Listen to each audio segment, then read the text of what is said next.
बेयकीनी से बेयकीनी थी। मुझे अफसोस से कहना पड़ रहा है कि अब वो कभी माँ नहीं बन पाएगी। डॉक्टर के अल्फाजों ने वहाँ खड़े हर शख्स की दिल को धुला दिया था।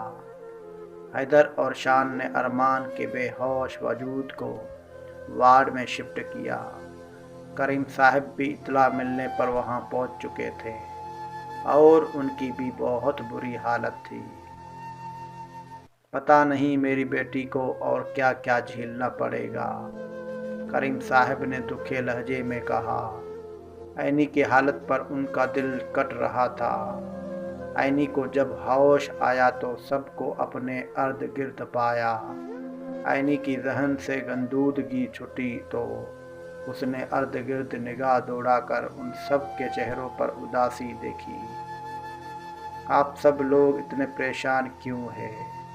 हम ठीक हैं। ऐनी ने सबको तसल्ली दी तो करीम साहब की आंखों से आंसू बहने लगे।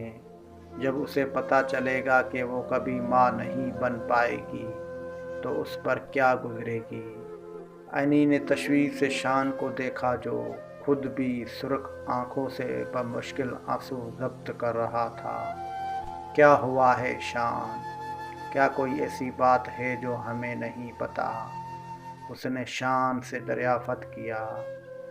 उसकी बात पर सब ने आंखों ही आंखों में शान को उसे बताने से मना किया, मगर शान ने सबकी बात पर कान धीरे बगैर उसकी आंखों में आंखें डाल कर देखा और बोला, गोली लगने की वजह से तुम्हारे इंटर बॉडी को बहुत नुकसान पहुंचा है, जिसकी वजह से अब तुम कभी माँ नहीं बन पाओगी।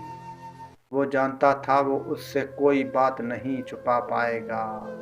उसने ऐनी के चेहरे को घूर से देखा तो ऐनी पहले हैरत से बात को समझने की कोशिश करने लगी, मगर जब बात उसकी समझ में आई तो उसकी आंखें तहरीर से फैली।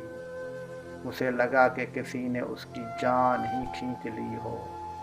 इतना दर्द तो उसकी जिस्म में गोली लगने की वजह से नहीं हुआ था जितना ये खबर सुनकर वो गुमसुम हो गई थी।